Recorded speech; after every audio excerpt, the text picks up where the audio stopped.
Buenas tardes con todos, mi nombre es Nayeli Mireya López Meneses y el día de hoy les voy a hablar acerca del origen del consentimiento informado. La idea del consentimiento informado no surgió en primer lugar en el campo de la medicina, sino en primer lugar en el campo de la filosofía política, y solo desde allí llegó al campo de la medicina después de 4 siglos más tarde. Lo que subyace es que las relaciones humanas no pueden basarse donde una parte detenta todo el poder y la otra solo debe obedecer. El enfermo siempre esperaba que el médico le dijera que era bueno para su patología y que la relación que establecía entre médico y paciente siempre era simétrica. Para que el facultativo era quien sabía y quien había que someterse para que fuera restablecida su salud, para que recuperara su salud. La relación del médico con el paciente y su familia siempre fue de confianza y hasta incluso se podría decir que entablaban una amistad. Y esta fue la relación clásica y considerada correcta, pero que recientemente ha entrado en una evolución profunda. El fenómeno comenzó mediante el siglo XX en Estados Unidos de Norteamérica y que poco a poco se fue extendiendo por todas las democracias del continente occidental.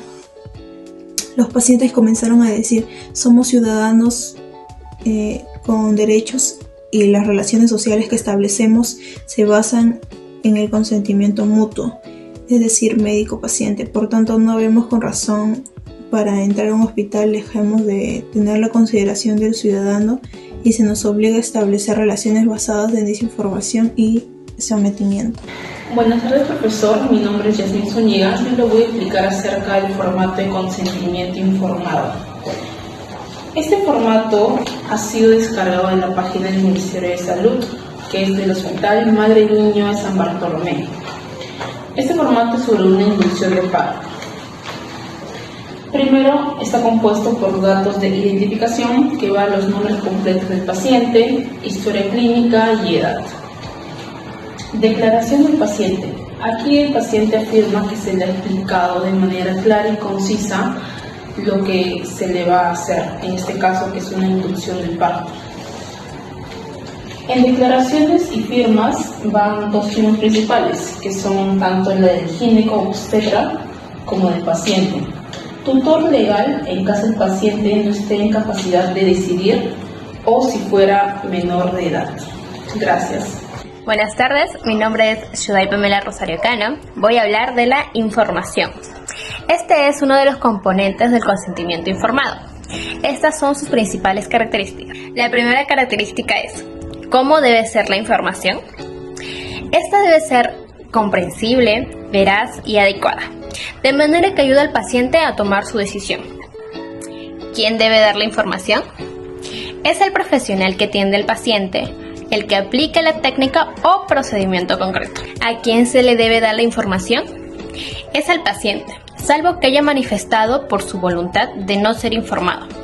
Las personas vinculadas a él por razones familiares serán informadas a medida que el paciente lo permita. ¿Qué sucede si el paciente renuncia a recibir información? Aunque no es tan frecuente, si el paciente renuncia a recibir información sobre su proceso y sobre los procedimientos que vayan a practicarle, se respetará su voluntad, haciendo constar su renuncia en la ficha clínica. Gracias. Buenas tardes, en mi caso les hablaré sobre la justificación de la ética del consentimiento informado. ¿Cuándo nos referimos a la justificación de la ética del consentimiento informado? Es cuando hay autonomía en libertad para pensar y actuar de acuerdo con los propios valores y preferencias del paciente. Eso figura dentro de la ley de derechos de los pacientes. Nadie debe hacer el bien en contra de la voluntad de éste. La beneficencia busca el mayor bien del enfermo. La lealtad en no divulgar el diálogo cuando los pacientes van a hacer consultas sobre su salud. El respeto desde el principio, durante, hasta que se retire el paciente de su consulta médica. Y la veracidad en la información que brindamos para que adquiera conocimiento. Y por culminar la exposición, profesor, a mí me toca hablar sobre el consentimiento informado en la actualidad. La definición del consentimiento informado del Manual de Ética del Colegio de Médicos Americanos de 1984 señala: el consentimiento informado consiste en la explicación a un paciente atento y mentalmente competente de la naturaleza de su enfermedad. Es como el balance entre los efectos de la misma, los riesgos y los beneficios de los procedimientos terapéuticos recomendados para a continuación solicitarle su aprobación para ser sometidos a estos procedimientos. La presentación de la información al paciente siempre debe ser comprensible y no sesgada. El médico no debe sacar partido de su potencial dominancia psicológica sobre el paciente. La interpretación de la frase favorecer o al menos no perjudicar del libro de las epidemias según Diego Gracia es estrictamente paternalista.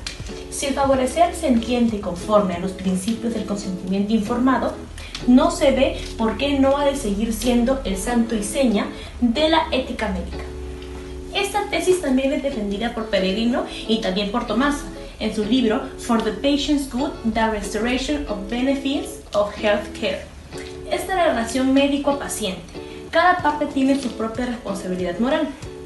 Y por último, el enfermo siempre debe actuar conforme al principio de autonomía, la sociedad y estado de acuerdo con el principio de la justicia. Pero el médico siempre debe seguir aportando a esta relación el principio ético de beneficencia. Muchas gracias.